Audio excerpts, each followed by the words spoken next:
കഴിഞ്ഞ ജന്മങ്ങളിൽ കുറേ സത്കർമ്മങ്ങളും ഈശ്വര കാര്യങ്ങളൊക്കെ ചെയ്തിട്ടുണ്ടെങ്കിൽ അടുത്ത ജന്മത്തിൽ അതിന് അനുകൂലമായിട്ടുള്ള ഒരു ഗ്രഹത്തിൽ പോയി ജനിക്കും.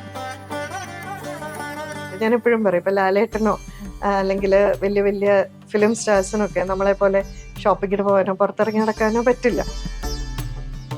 സ്ത്രീയുടെ ശരീരം ഇങ്ങനെ ആയതിന് കാരണം ഒരു കുഞ്ഞിന് ജന്മം കൊടുക്കേണ്ടതുകൊണ്ടാണ്. കുടുംബത്തിലെ സ്ത്രീകളുടെ അവസ്ഥ അത്ര സുഖകരമൊന്നുമല്ല, കൂടുതലും അത്ര ആഗ്രഹിച്ച ഒരു കാര്യമൊന്നുമല്ല. എന്ന് വെച്ചാൽ ഇതൊരു മോശമായ കാര്യമാണെന്നുമല്ല. പ്രഭാഷണം എന്ന് പറയുന്നത് അത്ര ഈസി ആയിട്ടുള്ള ഒരു ടാസ്ക് അല്ല. പ്രസംഗ മത്സരത്തിന് പോയപ്പോൾ തന്നെ അത് പകുതി വെച്ച് മറന്നുപോയിട്ട് ഇറങ്ങി വന്നയാളാണ്. കുഞ്ഞിലേ തൊട്ട് അച്ഛനോട് എനിക്ക് വല്ലാത്തൊരു ആരാധനയായിരുന്നു.